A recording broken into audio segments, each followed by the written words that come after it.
Welcome to this coaching video about Let's Talk Managing Risk, a guidance document of best practice to support children and young persons' mental health in education settings. This video has been produced by the SEM8 strategy team for use by Essex schools and settings. The aim of this guidance is to assist schools and settings to manage risk.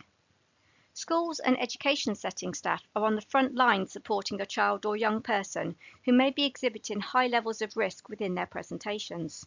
This can subsequently lead to the adults who are supporting these children and young people feeling anxious and overwhelmed by having to assess and manage significant risk and uncertainty. These occasions can often be incredibly distressing and potentially traumatic for the child and young person and the adults involved. This guidance supports situations where adults are concerned about the levels of risk to self that a child or young person is exhibiting. Where there are levels of risk to others and/or levels of risk from others identified, it is recommended that professionals follow their school or setting safeguarding policy. The guidance also aims to support settings in developing their own processes to manage various levels of risk that may present concern for staff. In addition, it is hoped that this document supports staff in knowing how to explore and support children and young people with their mental health with confidence and when having challenging conversations. Setting staff can often be the people observing concerning behaviour or managing a disclosure, directly or indirectly, and therefore it is important that they feel equipped to assess the risk of a child or young person's mental and/or physical health.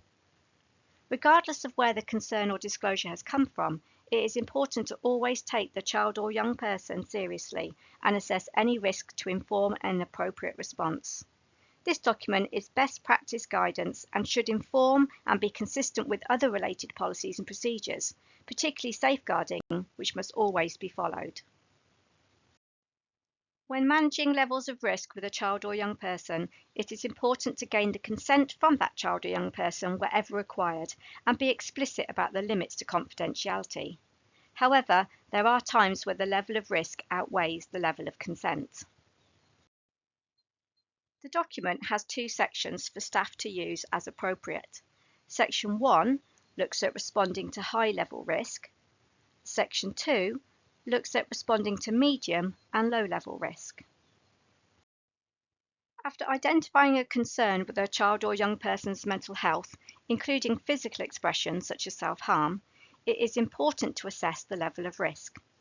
This should include the type of concern, risk to self, risk to others, and risk from others. For the second two, please follow your school or setting safeguarding procedures.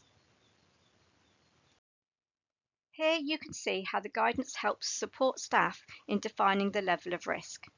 Depending on the level of risk, you are guided to different sections of the guidance document. Here is a helpful task to assist you in becoming familiar with the document. Task 1. Read the content from page 9 to 15. Questions. How do you explore concerns? How would you respond to high levels of risk? How would you respond to medium or low levels of risk? Can you identify best practice for monitoring and supporting a return to school? It may be helpful for you to pause the video for a short time in order to discuss this with your colleagues. There are additional resources alongside the document, all hosted on the Essex Schools info link with this guidance document, that staff can use to support in the assessment, response, and monitoring of the identified levels of risk. Task 2.